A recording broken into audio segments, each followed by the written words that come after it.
El Tribunal Constitucional inadmite por unanimidad el recurso de amparo de Santos Cerdán. Si quieres saber qué ha pasado, quédate porque esto te interesa, así que ¡vamos allá! La sección segunda del Tribunal Constitucional ha inadmitido por unanimidad el recurso de amparo promovido por el exsecretario de organización del PSOE, Santos Cerdán, contra los autos que acordaron su prisión provisional. Una decisión con la que el Tribunal Constitucional destaca que no existe especial trascendencia constitucional para aceptar su demanda de amparo. Dura situación del exsocialista Santos Cerdán en los tribunales. Si bien hace apenas unos días era el Tribunal Supremo el que fallaba en contra de sus intereses, ahora lo hace también el Tribunal Constitucional. En concreto, la sección segunda, compuesta por los magistrados Ricardo Enríquez, Juan Carlos Campo y José María Macías como ponente. La sección segunda del Tribunal Constitucional ha inadmitido por unanimidad el recurso de amparo promovido por el exministro Santos Cerdán contra los autos que acordaron su prisión provisional. Así pues, el juez del Tribunal Supremo, Leopoldo Puente, confirmaba la prisión provisional para Cerdán, al apreciar que aún existe riesgo de que el exdirigente socialista destruya pruebas relevantes del caso por el que está investigado. Una decisión a la que ahora se suma el rechazo del Tribunal Constitucional a tramitar su demanda de amparo contra los autos del alto tribunal que confirmaron esta prisión provisional. El TC en este caso considera en esencia que el recurso no reviste la especial trascendencia constitucional alegada por el recurrente y exigida por la ley, dado que ya existe doctrina constitucional sobre la necesidad de motivar la concurrencia de los fines constitucionales legitimados para justificar la prisión provisional. Justifica el propio TC en una misiva. Así pues, el tribunal no aprecia una lesión de derechos fundamentales de Santos Cerdán por parte del Tribunal Supremo, algo que alegaba la defensa del exdirigente socialista que señalaba presiones y señalamientos hacia el socialista y, del mismo modo, sostenía que no existía peligro real de destrucción de pruebas que justificaran la prisión provisional. Marcine de la defensa de Cerdán que no comparte el mismo constitucional, tampoco el caso del recurso de amparo en relación con el derecho a la defensa, un recurso que ha sido rechazado por el TC por falta de agotamiento de vía judicial previa, es decir, ante el Supremo. El rechazo del TC vuelve a dejar sin vías legales a Santos Cerdán ante la imposición de su prisión preventiva por parte del alto tribunal. Por eso, antes de seguir con el vídeo, me gustaría explicaros qué es una especial trascendencia constitucional y en qué consiste. Pues bueno, para que lo tengáis claro, existen varias exigencias para que el TC admita un recurso de amparo. Para que esto ocurra, la Ley Orgánica del Tribunal Constitucional y la primera doctrina del TC establecen una serie de requisitos rigurosos, algunos de los más relevantes y que aparecen como causa de inadmisión frecuentes son los siguientes. La que ya hemos visto, especial trascendencia constitucional, del artículo 50.1 de la LOTC, que exige que el recurso, además de plantear una posible vulneración de derechos fundamentales, tenga una dimensión constitutiva de interés general o pueda implicar aclaraciones doctrinales. Esto podría ser, por ejemplo, una evolución jurisprudencial o una resolución de conflictos interpretativos. Si el TC estima que el asunto no trasciende más allá del caso de concreto, pueden admitir el recurso por falta de ese plus de trascendencia. Espera, ¿me estás diciendo que llevamos ya casi 3 minutos de vídeo y todavía no te has suscrito? Pues aquí espera, suscríbete aquí abajo, que a ti no te cuesta nada y a mí me ayuda un montón, y acuérdate siempre de darle a la campanita. Y con esto seguimos con el vídeo. Otra sería, por ejemplo, agotamiento de vías judiciales previas, ya que el amparo es una acción subsidiaria. Se exige que previamente se hayan utilizado todas las vías judiciales ordinarias que corresponden al artículo 44 de la LOTC. Si no se ha recurrido ante el órgano competente ordinario, por ejemplo, el Tribunal Supremo en este caso en materia penal, el TC puede inadmitir por falta de agotamiento. También tendríamos en la opción 3, momento procesal oportuno o no prematuridad, ya que no pueden interponerse amparo cuando el proceso ordinario aún no ha agotado etapas clave o cuando la pretensión es prematura. El TC vigila muchísimo que no se use el amparo como sustituto anticipado de los recursos ordinarios que aún no se han definido o resuelto. Si falta una resolución definitiva o la posibilidad concreta de reclamar en vía judicial ordinaria, pueden admitirse por prematuridad. Otros requisitos formales o procesales podría ser el plazo de interpretación, la legitimación, cuestiones de objeto, por ejemplo, si el recurso ya perdió su sentido, y esta sería la falta de objeto. Y quiero que quede claro que estas reglas no son meramente formales, ya que el TC las utiliza en muchas ocasiones para no entrar en el fondo del asunto, especialmente en recursos de amparo contra resoluciones intermedias, por ejemplo, autos de prisión provisional, como en este caso. Para ilustraros un poquito cómo el TC ha aplicado estas reglas y cómo podrían servir para fundamentar la inadmisión del recurso de Santos Cerdán, os voy a mostrar varios casos y doctrinas relevantes. En el caso de la inadmisión por falta de especial trascendencia constitucional, En muchos autos de inadmisión del TC se ha considerado que ya existe doctrina constitucional consolidada sobre la materia alegada, por ejemplo, los requisitos para justificar la prisión profesional, y que el recurso no aporta planteamientos novedosos que ameriten su estudio. Esa es precisamente la razón por la cual, según la noticia que hemos visto, el TC no consideró el recurso de Santos Cerdán, ya que existe doctrina constitucional sobre la novedad de motivar los fines constitucionales legitimados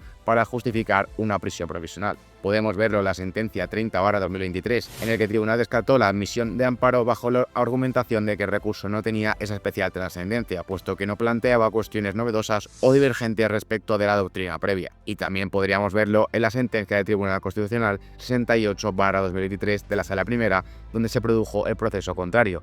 Sí se admitió un amparo porque el asunto podía dar ocasión para aclarar o cambiar una doctrina constitucional en materia de derechos fundamentales. Esa diferencia muestra el contraste. El TC autoriza amparo cuando ve un plus de interés constitucional, pero lo rechaza cuando lo ve como un caso más de lo mismo. En otros pronunciamientos, los estudios doctrinales señalan cómo la exigencia de especial trascendencia ha sido usada crecientemente por el TC como filtro de admisión o de inadmisión estricta de recursos de amparo. Por tanto, si la defensa de Cerdán no logra demostrar que existe un elemento nuevo o relevante que pueda aportar frente a la doctrina existente, el TC, como ha hecho, puede declararlo inadmisible por este motivo. Además de esto, el TC rechazó la admisión del amparo porque consideró que la defensa no había agotado, como ya hemos visto, primero la vía judicial ante el Tribunal Supremo, ya que es una causa clásica de inadmisión.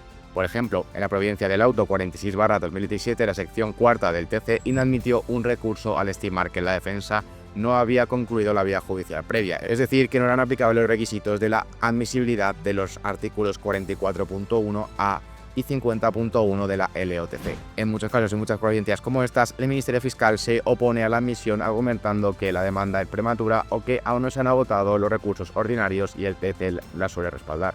Y aunque la inadmisión evite el examen del fondo, el TC tiene doctrina sobre los requisitos constitucionales de la prisión provisional, porque ya que tienen una motivación específica, individualizada y proporcional para justificar la prisión provisional frente a los derechos fundamentales como la libertad personal del artículo 17 de la Constitución española. La prisión provisional en este caso no puede usarse como instrumento de coacción política o para desincentivar la defensa, y debe siempre valorarse el riesgo concreto: fuga, destrucción de pruebas, reiteración delictiva, y no meras hipótesis genéricas. Si es el caso de que el recurso no es admitido por falta de trascendencia o vía no agotada. Nos encontramos con casos similares como en la sentencia del Tribunal Constitucional 3/2015, en el que se rechazó una prórroga extemporánea de prisión provisional vulnerando el derecho a la libertad, entendiendo que no había superado el plazo legal máximo ni había vulnerado reglas esenciales del procedimiento. También ocurría algo parecido con la sentencia del Tribunal Constitucional 29/2019, en la que se examinaba la imputación de los hechos ya objeto de prisión provisional inicial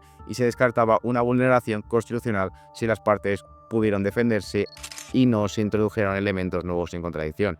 ¿Y qué significa en este caso que el Tribunal Constitucional inadmite el caso?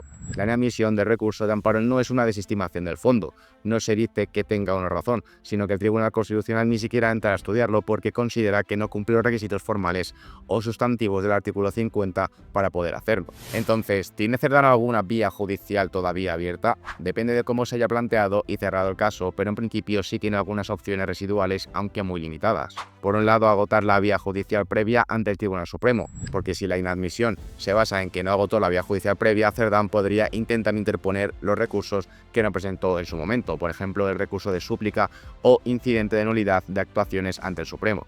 Aunque quiero que esto quede claro, esto solo sería viable o posible si los plazos procesales no han vencido o si puede justificar una causa de fuerza mayor que le permita reabrir la vía. Una vez agotado correctamente todos estos recursos ordinarios, podría volver a presentar un nuevo recurso de amparo ante el tribunal, pero solo si se trata de un acto nuevo y distinto, ya que el tribunal no revisa dos veces el mismo asunto, siendo este a principio de non bis in idem procesal constitucional. Por otro lado, podría acudir al Tribunal Europeo de Derechos Humanos, ya que esto en la práctica es la única vía efectiva que le queda ahora mismo, porque una vez agotadas las vías judiciales internas, Tribunal Supremo Constitucional puede acudir al Tribunal de Derechos Humanos de Estrasburgo, alegando que España ha vulnerado algunos de los derechos reconocidos en el Convenio Europeo de Derechos Humanos, por ejemplo, el artículo 5, derecho a la libertad y la seguridad, o el artículo 6, derecho al proceso equitativo. Podría hacerlo en el plazo de 4 meses desde la notificación de la resolución firme del artículo 35 hasta el protocolo número 15. Un ejemplo que puede ser muy explícito y muy explicativo para poder comprender lo que está pasando es el caso como el del río Prada o Astucha contra España, de que fueron inadmitidos porque se alegó que el Tribunal español no había protegido adecuadamente ciertos derechos fundamentales. Sin embargo, el Tribunal Europeo de Derechos Humanos no revisa los hechos ni la legalidad ordinaria española, sino que si hubo violación de derechos del convenio o no.